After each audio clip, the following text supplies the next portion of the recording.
Hey everybody, I'm JimClassic and you are watching Geekin It, and for today's video I would like to talk about the Transformers 1 trailer that dropped on Thursday, April 18th, 2024. And I'm still not quite sure this landed well or just landed with a thud. On April 18th, the trailer for Transformers 1 debuted on the internet, and well, it was interesting. I'm still not sure if I like it or not, to be honest. But what we did know about this movie was that it was going to be fully animated and it was going to be a pre-war movie based on Orion Pax and an early, younger Megatron, long before the Decepticons were even formed. And that's pretty much all we knew. And a lot of fans, myself included, just assumed that this was going to be more based on the Bayformers movies and using the Bayformers aesthetic. Well, I guess a lot of us were wrong about that. Yeah, you see a young Orion Pax played by Chris Hemsworth, a young Megatron played by, I'm assuming this is Brian Tyree Henry. Scarlett Johansson is playing Alita 1. Keegan Michael Key is Bumblebee. Steve Buscemi, I don't know who the hell is who Steve Buscemi is playing. Lawrence Fishburne, I think that's Alpha Tryon right there. It's got an interesting cast of voice actors. None of them I'd ever assume would be in a Transformers movie, but you know, it's okay. Give it a shot. You know, I'm betting Lawrence Fishburne is going to be Alpha Tryon. I already know it. But yeah, a real interesting trailer where you see a young Orion Pax and a young Megatron. I guess they're in trouble. They're protoform worker drones, basically, because they don't have vehicle modes at this point. Somehow going to the service of Cybertron is forbidden. You know, you see Alita 1 and B-127 all kind of hanging out together, which is, you know, again, kind of weird. I understand Orion Pax and Megatron having a dynamic. I get that. Megatron hanging out with Alita 1 and Bumblebee is, you know, a bit strange. Okay, but, you know, so this seems like it's going to be like a real buddy, you know, a real buddy movie kind of thing. I don't know. Like, I would say buddy cop, but they're not cops, but like just a buddy entourage kind of silly kind of a movie. And, you know, they get transformation cogs, they transform for the first time.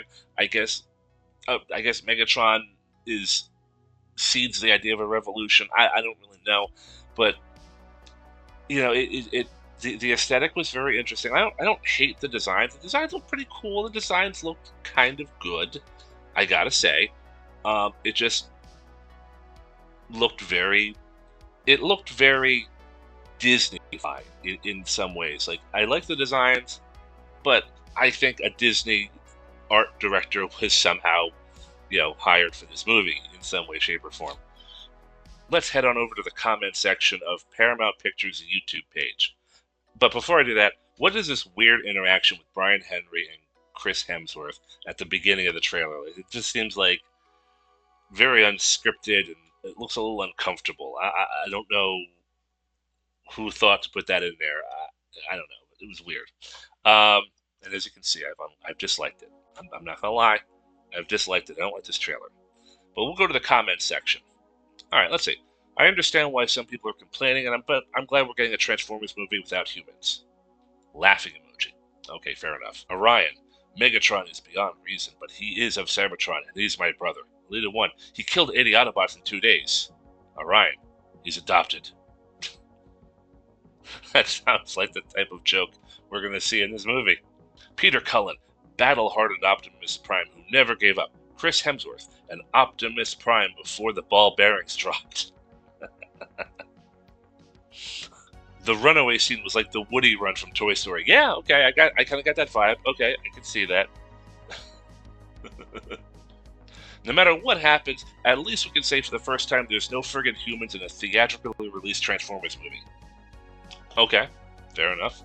You know, the human element was kind of the more annoying element in a lot of the Bayformers movies, especially, Shia LaBeouf yelling, no, no, no, no, no, no, no, no, no, go, go, go, go, go, go, go, go, go. I'm not yelling. Sorry, I'm just not doing it right now. Can't. But, yeah, so, fair. Ratchet and Transformers Prime. Optimus was a clerk in Iacon. Transformers 1, the clerk in question. Not sure what that means. But I mean, Orion Pax has had different jobs in different Transformers media. Like in G1, he was a dock worker. In, I think, the comics, he was a data clerk. In Transformers Prime, he was also a data clerk. So he's had well, it's usually a librarian or a dock worker. Those are usually Orion Pax's two big jobs. Megatron is usually a miner, and then a miner turned gladiator, turned revolutionary, turned tyrant. That's usually the order of operations for most Megatrons.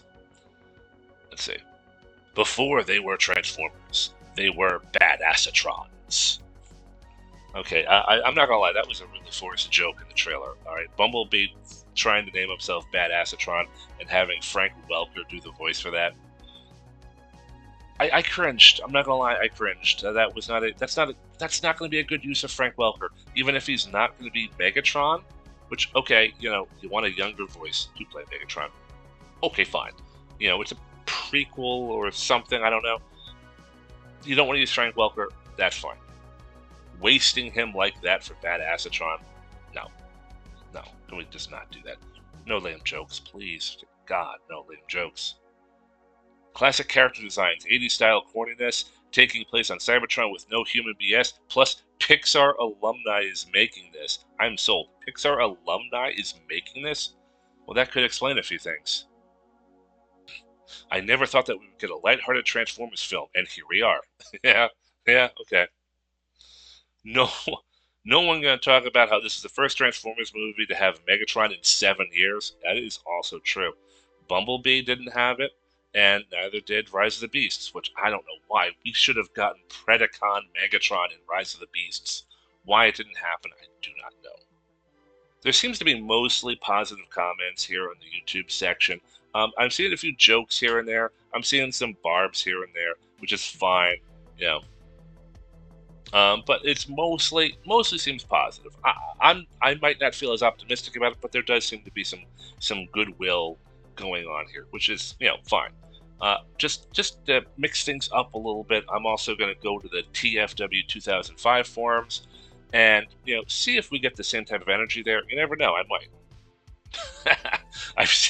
I've seen gender reveal parties more elaborate than this. Okay.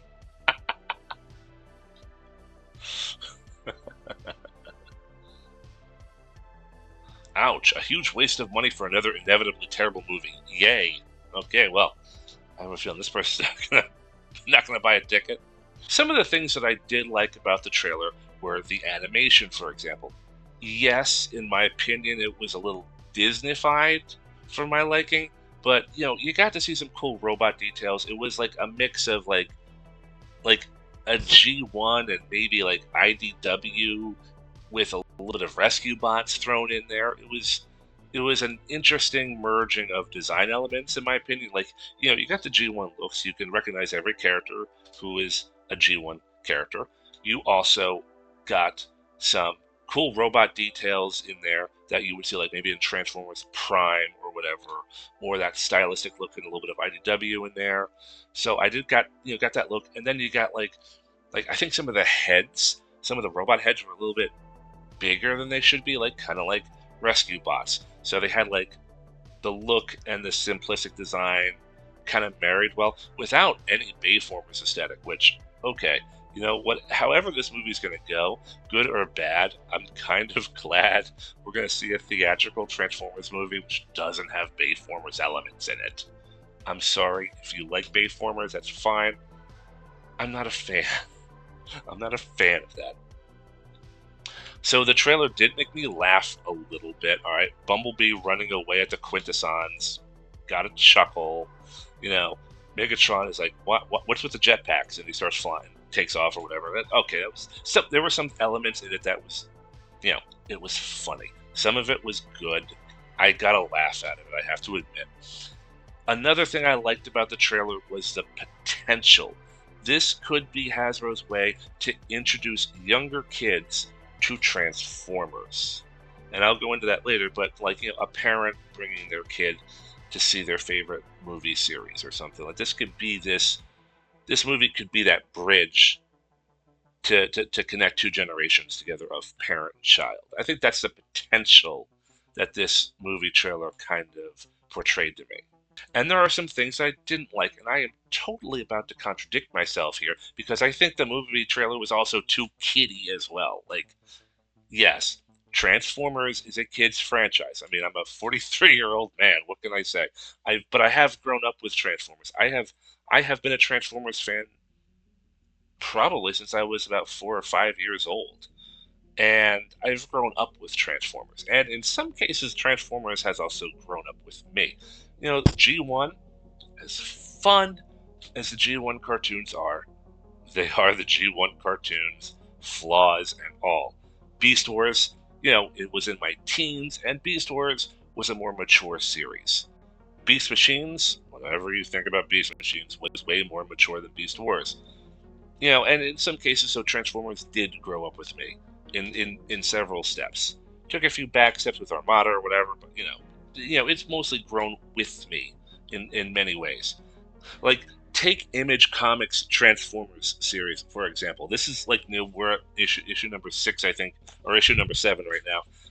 The artwork, the style, the story, it is dark and gritty and just, it's so far such a good story. I cannot recommend the Image, this new Energon, what is it called? Energon Universe enough. I cannot recommend this Energon Universe enough. The artwork is beautiful, and so far the stories have been really good, and I really want to know where this is going.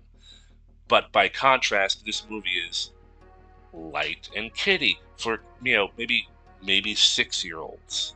Like, not even 6-year-olds. Even as a 6-year-old, when I was a kid, I could handle characters, getting beat up and stuff. Okay, all right, Transformers, the '86 movie, it was traumatizing. Granted, all right, I don't think we're gonna see anything like the '86 movie going on in this film. That's probably not going to happen. But on the contrary to the potential of bridging a gap for kids and parents, I think this movie might be too kiddie related for for an audience which is too young. I don't know. I could be wrong, but that's just, again, kind of the vibe I got. Again, Disney-fied. This origin story I felt a little off-putting because, it seems like a situational comedy of Orion Pax and Megatron in these silly situations, and they have to save the world against, I guess, the Quintessons are invading at some point. And but it gives you the vibe that this is a situational comedy instead of an origin story. And that's one of my big concerns, that this is going to just be one big joke of a movie. Again, the contrast of the gritty artwork of the Image Comics and this light and airy and quirky design element of Transformers 1. It's I guess I'm just so used to the gritty and the dark elements of Transformers. This might take an adjustment, for old heads such as myself. To young kids, well, we don't know how they're going to react to this yet because the movie's not out yet, but we'll see. But yeah, Transformers 1.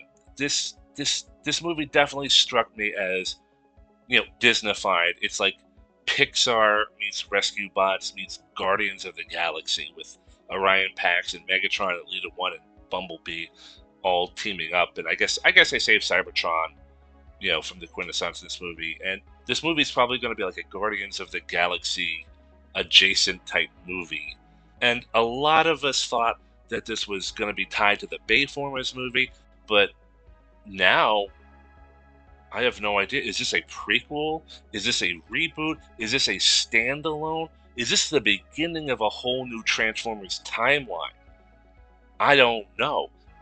It seems like Paramount doesn't seem to know where to go with Transformers. The Last Night, again, I don't like the Bayformers movies that much, but The Last Night ended with a cliffhanger that, spoilers, Unicron, the god of chaos, is within the core of the Earth, but yet in the Bumblebee movie and its sequel, well, I should say Rise of the Beast, the sequel to the Bumblebee movie, they established that Unicron is outside, traveling the universe, doing what Unicron does. So Unicron can't be out there in the universe and in Earth at the same time, so they contradict one another.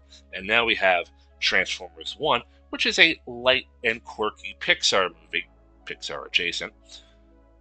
And so where does it stand? Is it a prequel, is it a reboot, or is it a standalone? And I got no freaking clue, because I don't think Hasbro has an answer. Because, you know, for the longest time, the Bumblebee movie was a reboot. Then it was a prequel to the Bayformers. Then it was a reboot again. Then it was a prequel again. And they just kept going back and forth. And I don't trust anything Hasbro says at this point when it comes to the Bayformers Bumblebee movie timeline. And this could be the start of a whole new franchise, which, okay, it's fine. I don't have a problem with that. Transformers reboots itself every couple of years. I heard Earthspark was okay, but I don't know anybody who has Paramount Plus, and I don't know anybody who's actually watched it. So I don't know if it really is good or not. I know I don't have it. Apparently some leaks for the new toys have come out. Now, you got the really basic kid stuff, which are going to be thin pieces of plastic which barely transform, and they look like they're overpriced at about, what, $15? That can't be right. That has got to be a mistake. But yeah, you got the really, really cheap crap plastic toys. Looks like you have the mainline toy lines, which don't look too bad. And then there's also going to be a Studio Series versions of Transformers 1, which, again, they look okay. I'm not going to lie, I don't really know if I like them enough to want to invest any money into any of them. But, again, you know, let's see what the market has to say about that. You know, might do well as far as I know. I have no idea. So, you know, that's been my thoughts. That has been my thoughts on the Transformers 1 trailer. Let me know in the comment section, did you like the trailer? Do you hate the trailer? Do you agree with anything that I had to say? Do you disagree with anything I have to say? Please, I would like to hear your opinion. Anyway, I think I'm out. I'm JimClassic. You have been watching Geekin. I will see you next time. Take care, everybody.